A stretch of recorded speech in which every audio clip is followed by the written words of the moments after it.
अस्सलाम वालेकुम दोस्तों। एशिया कप 2025 का शोर शराबा शुरू हो गया है और अब एक बड़ी खबर सामने आई है। पाकिस्तान क्रिकेट टीम का इब्तदाई स्क्वाड लीक हो चुका है और इसमें दो नए खिलाड़ियों की एंट्री ने सबको हैरान कर दिया है, और जबकि कुछ पुराने खिलाड़ियों को बाहर का रास्ता दिखाया गया है, मतलब उन्हें टीम से निकाल दिया गया है। जी हां दोस्तों, रिपोर्ट के मुताबिक पाकिस्तान क्रिकेट टीम का एशिया कप 2025 के लिए स्क्वाड तैयार हो चुका है। सबसे बड़ी खबर यह है कि दो खिलाड़ी जिनका नाम पहली बार एशिया कप के स्क्वाड में आ रहा है, वो कौन से दो खिलाड़ी हैं वो भी बताऊंगा आपको, और जिन खिलाड़ियों की छुट्टी का फैसला किया गया है उनका नाम भी शेयर करूंगा आपके साथ। रिपोर्ट के मुताबिक पाकिस्तान क्रिकेट टीम के कप्तान और कोच ये चाहते हैं कि नए खिलाड़ियों को मौका दिया जाए ताकि एशिया कप में पाकिस्तान क्रिकेट टीम का स्क्वाड मजबूत नजर आए, जिससे बॉलिंग अटैक और बैटिंग लाइनअप दोनों खतरनाक हो जाएं।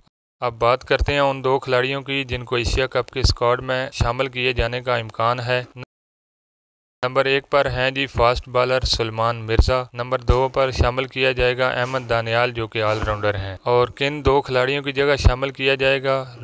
रिपोर्ट्स के मुताबिक शहनशाह अफरीदी और हारिस रऊफ को एशिया कप 2025 में ड्रॉप किए जाने का इम्कान है, और उनके साथ फ़खर जमान भी मुकम्मल तौर पर फिट नहीं है, लेकिन उनको मुकम्मल फिट होने में कुछ दिन लगेंगे, तो इसलिए वो एशिया कप के स्क्वाड के लिए दस्तयाब होंगे। तो दोस्तों, आपको क्या लगता है कि ये दो नए खिलाड़ी एशिया कप 2025 पाकिस्तान को जिताने में मदद करेंगे, और इन खिलाड़ियों को ड्रॉप करने का फैसला दुरुस्त है? कमेंट्स में ज़रूर बताएं, और अगर अभी तक आपने चैनल को सब्सक्राइब नहीं किया तो सब्सक्राइब कर लें। शुक्रिया, अल्लाह हाफिज़।